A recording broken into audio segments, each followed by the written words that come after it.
Hello my dear friends, welcome to Cypra. നമുക്ക് junior scientific അസിസ്റ്റന്റിന്റെ question paper check ചെയ്യാം. സൈപ്രോയിൽ ജൂനിയർ സയന്റിഫിക് അസിസ്റ്റന്റിന്റെ കോഴ്സ് അവൈലബിൾ ആണ്. നിങ്ങൾക്ക് ജോയിൻ ചെയ്ത് പഠിക്കാം. നമുക്ക് പഠിക്കാനുള്ളത് microbiology, biotechnology, environment science, chemistry. Okay, പിന്നെ നമുക്ക് ബയോകെമിസ്ട്രി, ഇൻസ്ട്രുമെന്റേഷൻ, അങ്ങനെ കുറെ കാര്യങ്ങളൊക്കെ അതിൽ വരുന്നുണ്ട്. അതൊക്കെ നമുക്ക് പഠിക്കാം. അപ്പോൾ ക്വസ്റ്റ്യൻസ് നോക്കാം. കാർനെജി 20 എന്താ ഇത്? ഇതൊരു വെക്ടറാണ്. ഓക്കെ, ഇത് ഒരു ട്രാൻസ്പോസോൺ വെക്ടറാണ്. മനസ്സിലായോ? അപ്പോൾ ഇതിൻ്റെ ആൻസർ, ഇത് ഇച്ചിരി ടഫായിട്ടുള്ള ക്വസ്റ്റ്യൻ ആയിരുന്നു. ഇതിൻ്റെ ആൻസർ എന്താ വരുന്നത്? ഇതിൻ്റെ ആൻസർ ഇത് ഡ്രോസോഫൈലയിൽ വരുന്ന വെക്ടറാണ്. ഒരു ട്രാൻസ്പോസോൺ വെക്ടറാണ് ഡ്രോസോഫൈലയിൽ, കേട്ടോ.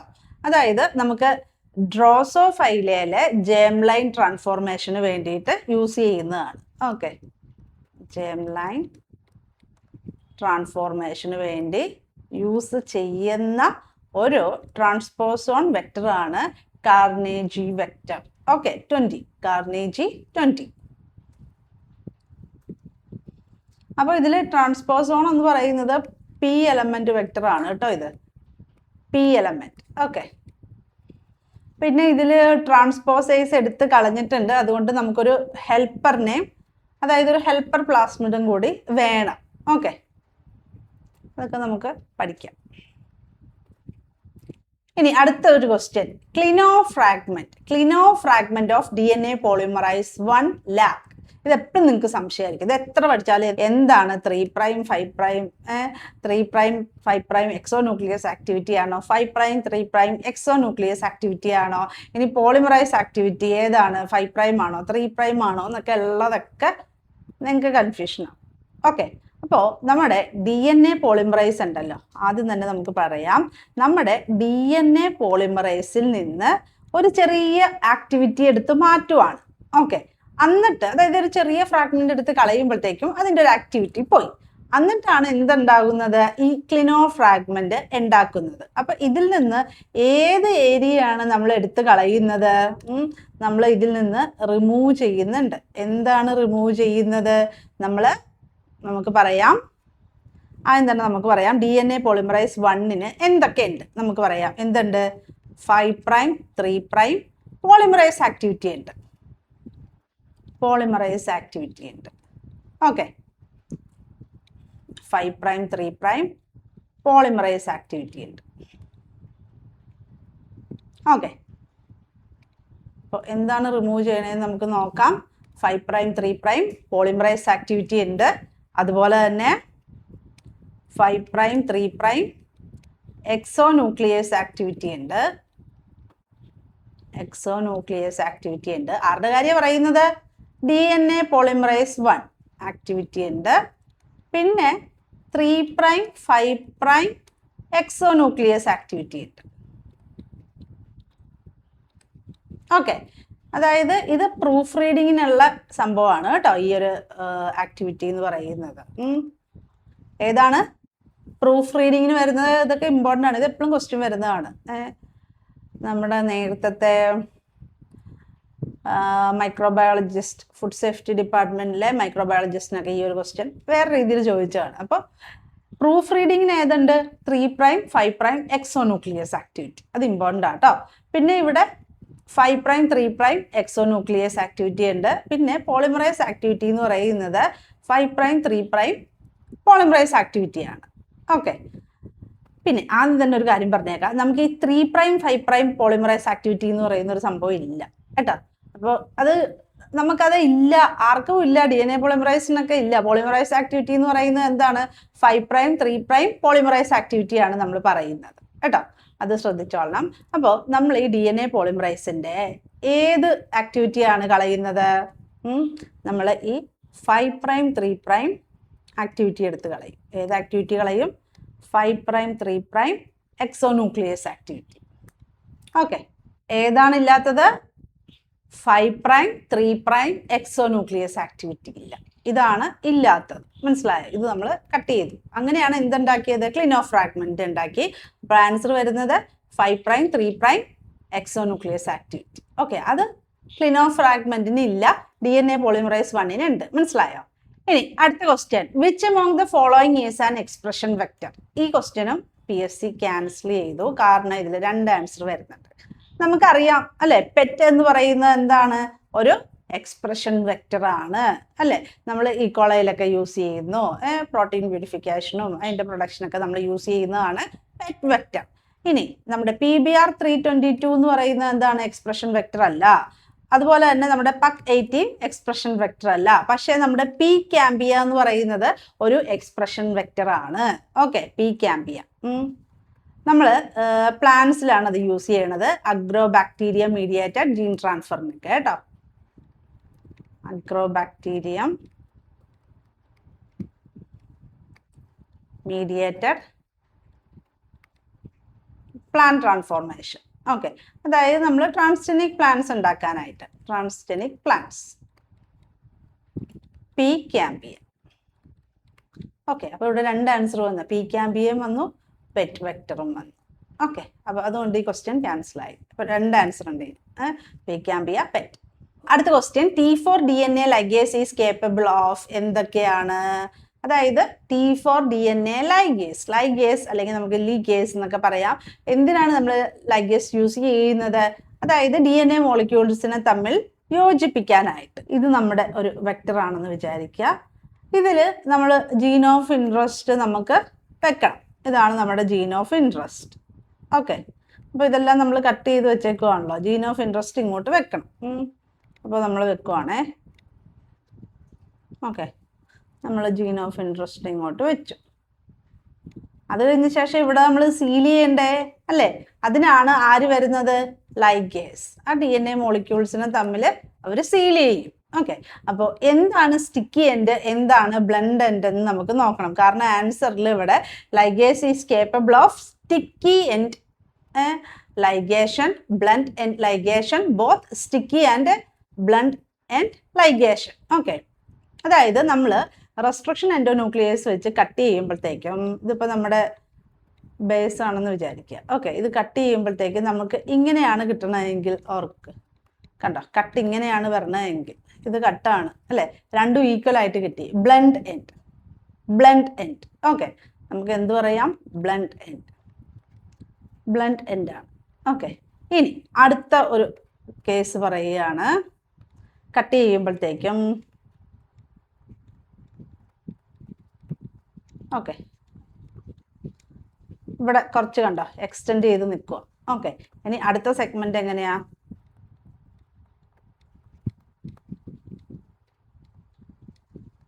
കണ്ടോ, ഇതാണ് സ്റ്റിക്കി എൻഡ്സ് എന്ന് പറയുന്നത്. സ്റ്റിക്കി എൻഡ്സ്,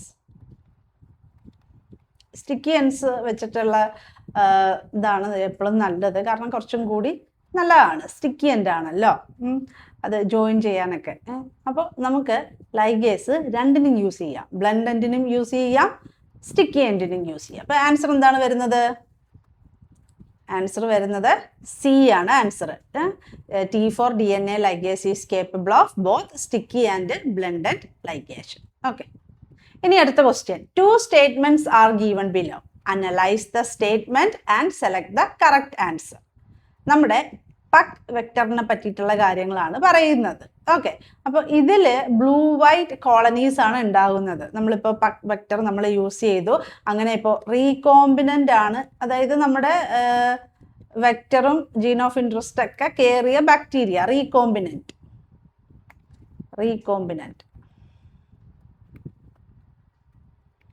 ഓക്കെ, റീകോമ്പിനൻ്റ് ആണെങ്കിൽ എന്താണ്? വൈറ്റ് കളറിലാണ് കാണപ്പെടുന്നത്. നോൺ റീകോമ്പിനൻ്റ് ആണെങ്കിൽ എന്താവും? ബ്ലൂ കളറിലാണ് കാണപ്പെടുന്നത്. ഓക്കെ, അത് പറഞ്ഞു തരാം. അപ്പോൾ ഇതിൽ നമ്മളുടെ ഇപ്പോൾ നമ്മൾ ജീൻ ഓഫ് ഇൻട്രസ്റ്റ് ഇൻസേർട്ട് ചെയ്യുന്നത് എവിടെയാണ്? ലാക് ഇസഡ് ഡാഷ് എന്ന് പറയുന്ന ഒരു റീജിയനിലാണ്. ഓക്കെ, എന്ത് നമ്മൾ ഇൻസേർട്ട് ചെയ്യുന്നത്? നമ്മുടെ ജീൻ ഓഫ് ഇൻട്രസ്റ്റ്. അപ്പോൾ ജീൻ ഓഫ് ഇൻട്രസ്റ്റ്, അതായത് ആ ഒരു ജീൻ നമ്മൾ ഇൻസേർട്ട് ചെയ്യുമ്പോഴത്തേക്കും ലാക് ഇസഡ് ഡാഷിൽ എന്ത് പറ്റും? അവിടെ ഇൻസേർഷണൽ ഇനാക്ടിവേഷൻ ആവും. കാരണം ഈ ലാക് ഇസഡ് ഡാഷ് എന്ന് പറയുന്നത് ഫങ്ഷണൽ ആവില്ല, മനസ്സിലായോ? പ്രോഡക്റ്റ് ഉണ്ടാവില്ല. എന്താണ് സംഭവിക്കുന്നത്? ഇൻസേർഷണൽ ഇനാക്ടിവേഷൻ. ഓക്കെ, ഈ ലാക് ഇസഡിന്റെ പ്രോഡക്റ്റ് എന്താണ്? ബീറ്റ ഗാലക്ടോസിഡേസ്, ഒരു എൻസൈം ആണ് കേട്ടോ. ബീറ്റ ഗാലക്ടോസിഡേസ് പ്രൊഡ്യൂസ് ചെയ്യും. ഇതിൽ വേറൊരു ടെസ്റ്റും കൂടെ ഉണ്ട്, നമുക്ക് കുറച്ച് ഡീപ്പായിട്ട് പഠിച്ചാലേ മനസ്സിലാവുള്ളൂ. അതായത് ജസ്റ്റ് ഒന്ന് പറഞ്ഞു തരാം നിങ്ങൾക്ക്. ഈ ലാക് ഇസഡ് ഡാഷ് ആണ് നമ്മൾ യൂസ് ചെയ്യുന്നത്. എന്താണ് കാരണം? ഈ lac Z only code for a segment, ഒരു സെഗ്മെന്റേ ഉള്ളൂ. ഓക്കെ, ഒരു ബീറ്റ ഗാലക്ടോസിഡേസിന്റെ ഒരു റീജിയൻ മാത്രമേ ഏതിലുള്ളൂ? ലാക് ഇസഡ് ഡാഷിൽ. ഓക്കെ, നമ്മളിവിടെ ഹോസ്റ്റ് ആയിട്ട് യൂസ് ചെയ്യുന്ന E coli lac Z dash mutant ആണ്. ഓക്കെ, അതായത് അടുത്ത ഒരു പാർട്ട് ആരുടെ കയ്യിലാണുള്ളത്? ഇവരുടെ കയ്യിലാണ് കേട്ടോ. അത് കുറച്ച് കോംപ്ലിക്കേറ്റഡ് ആണ്, അത് പറഞ്ഞാലേ മനസ്സിലാവുള്ളൂ. കുറച്ച് നമുക്ക് ഡീപ്പായിട്ട് പഠിച്ചാലേ മനസ്സിലാവും. അതായത് അപ്പോൾ ഈ ജീൻ എപ്പോഴായിരിക്കും ഫങ്ഷണൽ ആകുന്നത്? ഈ രണ്ടും കൂടെ ഒന്നിക്കുമ്പോൾ മാത്രമേ എന്തുണ്ടാവുള്ളൂ? ഓക്കെ, അതായത് നമ്മുടെ വെക്റ്ററിൽ ഉള്ള ലാക് ഇസഡ് ഡാഷും ഈ കൊളയിലൊക്കെ ഓൾറെഡി ഉണ്ട് ബീറ്റ ഗാലക്ടോസിഡേസ്. അപ്പം നമ്മൾ മ്യൂട്ടൻസിനെയാണ് യൂസ് ചെയ്യണത്, കുറച്ചുള്ളവർ.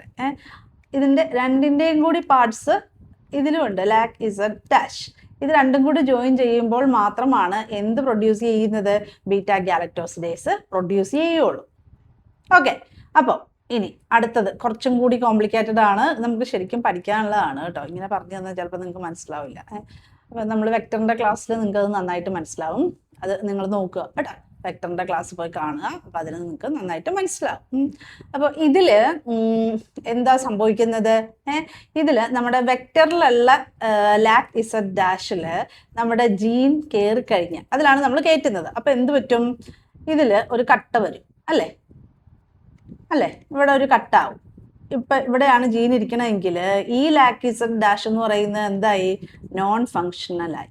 Okay, non functional. പിന്നെ ബാക്കി ഭാഗം ഈ കൊളൈഡയിൽ ഉണ്ടെന്ന് പറഞ്ഞിട്ട് നമുക്ക് കാര്യമില്ല. ഓക്കെ, അപ്പോൾ കറക്റ്റായിട്ടുള്ള ഒരു വെക്റ്റർ അതിൽ എന്താണ്? നോൺ ഫങ്ഷണൽ ആയിട്ടുള്ള ലാക് ഇസഡ് ഡാഷ് ആണ് വരുന്നത്, ജീൻ ഓഫ് ഇൻട്രസ്റ്റ് കയറിയിട്ടുണ്ടെങ്കിൽ. ഓക്കെ, അപ്പോൾ ഇത് കഴിഞ്ഞ ശേഷം ഇത് ഇപ്പോൾ നമ്മുടെ ഈ ഹോസ്റ്റലിലെത്തി എല്ലാം നമ്മുടെ ജനറ്റിക് എഞ്ചിനീയറിംഗ് പ്രോസസ്സൊക്കെ കഴിഞ്ഞു, ട്രാൻസ്ഫോർമേഷനൊക്കെ കഴിഞ്ഞു. അപ്പോൾ എന്ത് പറ്റും? ഇവർ പ്രൊഡ്യൂസ് ചെയ്യുമോ ബീറ്റ ഗാലക്ടോസിഡേസ്? ഇല്ല. മനസ്സിലായോ? ഇനി ഇതിൽ ജീൻ കയറാത്ത ലാക് ഇസഡ് ഡാഷ് ഉണ്ടെന്ന് ഓർക്കുക. ഓക്കെ, അപ്പോൾ ഈ ബീറ്റ ഗാലക്ടോസിഡേസിൻ്റെ ഒരു കഷ്ണമാണ് ഇരിക്കുന്നത്. ഓക്കെ, ജീൻ കയറിയിട്ടില്ല. അപ്പോൾ അത് റീകോമ്പിനന്റ് മോളിക്യൂൾ എന്ന് നമുക്ക് പറയാൻ പറ്റില്ല. അതായത് വെക്ടർ നമ്മൾ ഈ എക്സ്പെരിമെന്റ് നടത്തുമ്പോഴത്തേക്കും ചിലപ്പോൾ വെക്ടറിൽ ജീൻ ഓഫ് ഇൻട്രസ്റ്റ് കയറിയിട്ടുണ്ടാവും, ചിലതിൽ കയറിയിട്ടുണ്ടാവില്ല. കറക്റ്റായിട്ടായിരിക്കില്ലല്ലോ നടക്കുന്നത്. അപ്പോൾ നമ്മൾ പ്രോപ്പറായിട്ട് ലാസ്റ്റാണ് നമ്മൾ ഇതിനെ റീകോമ്പിനന്റിനെ സെലക്ട് ചെയ്യുന്നത്. ഇനി ഇത് നമ്മുടെ ഈ കൊളയ ഹോസ്റ്റലിൽ കയറുമ്പോഴത്തേക്കും എന്ത് പറ്റും?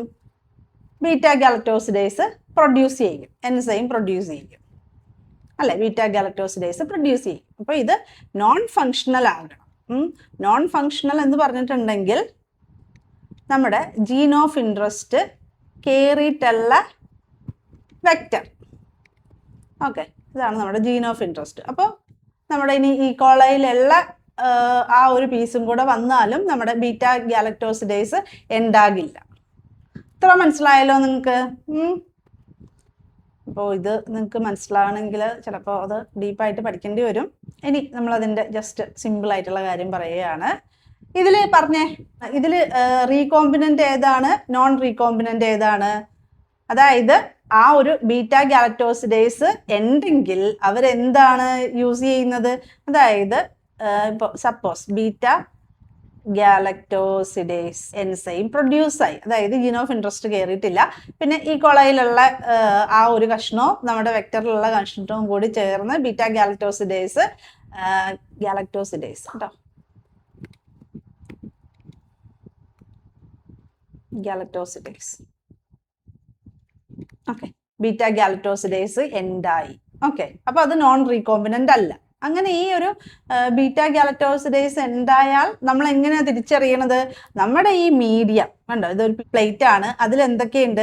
അതിൽ അഗർ ഉണ്ട്, എക്സ് ഗ്യാൽ ഉണ്ട്, പിന്നെ IPTG ഉണ്ട്. IPTG. എക്സ്ഗ്യാൽ എന്ന് പറയുന്നത് നമ്മുടെ ലാക്ടോസിന്റെ അതിനെ പോലെയുള്ള ഒരാളാണ്. ഓക്കെ, നമുക്ക് ലാക്ടോസ് അനാലോഗ് എന്ന് നമുക്ക് പറയാം. IPTG എന്ന് പറയുന്നത് ഒരു ഇൻഡ്യൂസർ ആണ്. ഓക്കെ, അപ്പോൾ നമ്മുടെ ഈ ബീറ്റ ഗാലക്ടോസിഡേസ് എന്തുണ്ടാക്കും? അവര് ഒരു ബ്ലൂ കളർ പ്രോഡക്റ്റ് ഉണ്ടാക്കും. ഓക്കെ, കണ്ടോ? അതായത് ബ്ലൂ കോളനീസ് എന്ന് പറയുന്നത് ബീറ്റ ഗാലക്ടോസിഡേസ് ഒക്കെ ഉണ്ടായി എക്സ്ഗ്യാല് കൺവേർട്ടായി അല്ലെ, ബീറ്റ ഗാലക്ടോസിഡേസ് അതിനെ ഒരു ബ്ലൂ കളർ പ്രോഡക്റ്റ് ആക്കും. ഓക്കെ, ഇനി ബീറ്റ ഗാലക്ടോസിഡേസ് ഉണ്ടായില്ലെങ്കിൽ എന്ത് പറ്റും? എക്സ്ഗ്യാലില് ബ്ലൂ കളർ പ്രോഡക്റ്റ് ഉണ്ടാവില്ല. അതായത് ഈ ബാക്ടീരിയൽ കോളനീസ് ഒക്കെ എന്താ വൈറ്റ് ആയിട്ട് വളരും. അവരിൽ എന്താണ് ഈ ബീറ്റ ഗാലക്ടോസിഡേസ് ഉണ്ടായിട്ടില്ല. കാരണം എന്താണ്? അവരില് ജീൻ ഓഫ് ഇൻട്രസ്റ്റ് എവിടെ കയറി? ലാക്ടേസ് ഡാഷിൽ കയറിയിട്ടുണ്ടാവും, വെക്ടറിലല്ല. അപ്പൊ അത് നോൺ ഫങ്ഷണൽ ആയി. മനസ്സിലായോ? അപ്പൊ റീകോമിനന്റ് വൈറ്റ് കോളനിയാണ് ഉണ്ടാകുന്നത്.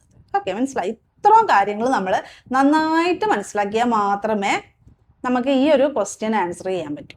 ഓക്കെ, ഇത് നമുക്ക് കുറച്ച് ഡീപ്പായിട്ട് പഠിക്കാനുള്ള കാര്യമാണ്. അപ്പോൾ ക്വസ്റ്റ്യൻ എന്തായിരുന്നു? Two statements are given below. Analyze the statement and select the correct answer.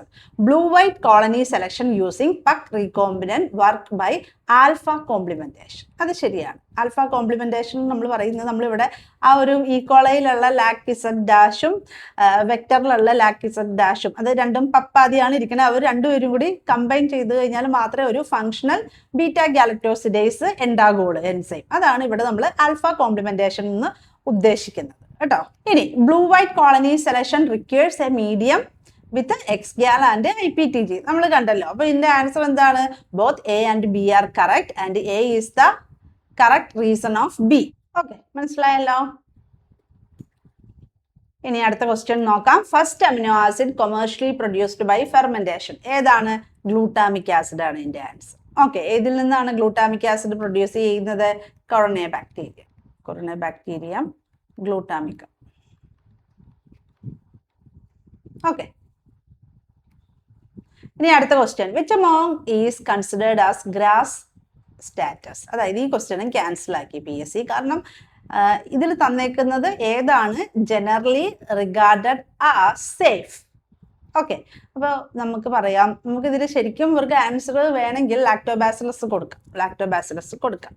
Okay, കാരണം നമുക്ക് കുറെ സ്ട്രെയിൻ നമ്പറൊക്കെ ഉണ്ട്. സ്പീഷീസ് മാത്രം പോരാ, സ്ട്രെയിൻ നമ്പറും അങ്ങനെയുള്ളവരെല്ലാ നമ്മുടെ അടുത്തുള്ള എല്ലാ ബാക്ടീരിയയും എന്താണ്? ഇപ്പൊ ലാക്ടോബാസിലസിന്റെ എല്ലാ സ്ട്രെയിനും എന്താകുന്നില്ല? ഗ്രാസ് സ്റ്റാറ്റസ് ഇല്ല. ഓക്കെ, എന്നാലും ജനറലി നമ്മൾ ലാക്ടോബാസിലസ് അല്ലെ ഒരു പാവത്താനാണ് നമുക്ക് പറയാം. അപ്പോൾ ലാക്ടോബാസിലസ് പ്ലാന്റേറം അതിന്റെ സ്ട്രെയിൻസിന് കിട്ടിയിട്ടുണ്ട്. ലാക്ടോബാസിലസ് റാംനോസസ്, പിന്നെ ലാക്ടോബാസിലസ് കസേ, പിന്നെ ലാക്ടോബാസിലസ് അസിഡോഫിലസ്. ഓക്കെ, പിന്നെ ലാക്ടോബാസിലസ് ഫെർമെന്റത്തിന് കിട്ടിയിട്ടുണ്ട്. പിന്നെ ലാക്ടോബാസിലസ് പാരാക്കസി. ഓക്കെ, അതിൻ്റെയൊക്കെ ഓരോരോ പർട്ടിക്കുലർ സ്ട്രെയിനാണ് കിട്ടിയേക്കുന്നത്. ഓക്കെ, ഇനി ബാസിലസിന്റെ കേസിൽ ബാസിലസ് സബ്റ്റിലിസിനാണ് കിട്ടിയേക്കുന്നത്. ബാസിലസ് സബ്റ്റിലിസ് അതും ഒരു പർട്ടിക്കുലർ സ്ട്രെയിൻ. ഈക്കോളൈ ഇതിൽ വരുന്നില്ല.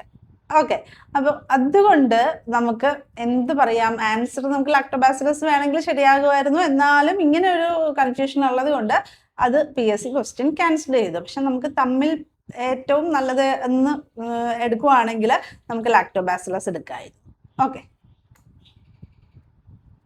ഇനി BOD എന്താണ്? ബയോളജിക്കൽ ഓക്സിജൻ ഡിമാൻഡ്, അല്ലെങ്കിൽ നമുക്ക് ബയോകെമിക്കൽ ഓക്സിജൻ ഡിമാൻഡ് എന്നൊക്കെ പറയാം. എന്തിനാണിത്? Water pollution. ഓക്കെ അല്ലെ, ആൻസർ എന്താ വരുന്നത്? Water pollution. അപ്പൊ ഇനി വായിച്ചു നോക്കുമ്പോഴത്തേക്കും എന്താ? വാട്ടർ പൊല്യൂഷൻ അതിലില്ല. പിന്നെ എന്താ ഉള്ളത്? നമുക്ക് അറ്റ്മോസ്ഫിയർ പൊല്യൂഷൻ വരുമോ? ഇല്ല. സീവേജ് പൊല്യൂഷൻ, വാട്ടറില് സീവേജ് പൊല്യൂഷൻ അല്ലെ. എത്രത്തോളം ഓർഗാനിക് മാറ്റർ ഉണ്ട്, അതനുസരിച്ചാണല്ലോ അതിനെ ഓക്സിഡൈസ് ചെയ്ത് തീർന്നു പോകുന്നത് അല്ലെ. Biological oxygen demand. അപ്പൊ ഇവിടെ ആൻസർ എന്താ വരുന്നത്? Sewage pollution. ഓക്കെ, മനസ്സിലായല്ലോ? ഇനി അടുത്ത question. The gas that combines with water to form acid rain. നമുക്കറിയാം ആസിഡ് റെയിനിൽ എന്തൊക്കെയാ ഉള്ളത്? സൾഫ്യൂരിക് ആസിഡ് ഉണ്ട്, നൈട്രിക് ആസിഡ് ഉണ്ട്. അപ്പൊ ഇവിടെ സൾഫർ ഡയോക്സൈഡ് ആണ്. അടുത്ത question. Micro organisms indigenous to a given ecosystem. Okay, ഏതാണ് ആൻസർ വരുന്നത്? അതായത് അവിടെ തന്നെ അല്ലെ, indigenous to a given ecosystem ഏതാണ്? ഓട്ടോക്തോണസ്. ഓക്കെ, ഈ അല്ലോക്തോണസ് എന്ന് പറയുന്നത് എന്താണ്? വേറെ സൈഡിൽ പുറത്തുനിന്ന് വരുന്നത് അല്ലെ, ഇൻട്രൊഡ്യൂസ്ഡ് ഫ്രം ഔട്ട്സൈഡ്, അല്ലോക്തോണസ്. ഇനി ഓട്ടോജീനസ് എന്ന് പറയുന്നത് സെൽഫ് ജനറേറ്റഡ്. ഓക്കെ, ഇനി സൈമോജീനസ് എന്ന് പറയുമ്പോഴത്തേക്കും ന്യൂട്രിയൻ്റ് ഒക്കെ കൂടുതലുള്ള സമയത്ത് വളരുന്ന ആൾക്കാർ. ഓക്കെ, അപ്പോൾ micro organisms indigenous to a given ecosystem, answer എന്താണ്? ഓട്ടോക്തോണസ്. ഇതൊക്കെ നമുക്ക് സിമ്പിളായിട്ട് എഴുതാൻ പറ്റുന്നതാണ് അല്ലേ. അപ്പോൾ നന്നായിട്ട് പഠിക്കുക, പ്രിപ്പറേഷനൊക്കെ സ്റ്റാർട്ട് ചെയ്യുക കേട്ടോ ജൂനിയർ സയൻറ്റിഫിക് അസിസ്റ്റൻറ്റ്. സൈപ്രോയിൽ കോഴ്സ് അവൈലബിൾ ആണ്, കോൺടാക്ട് ചെയ്യുക 9048900024.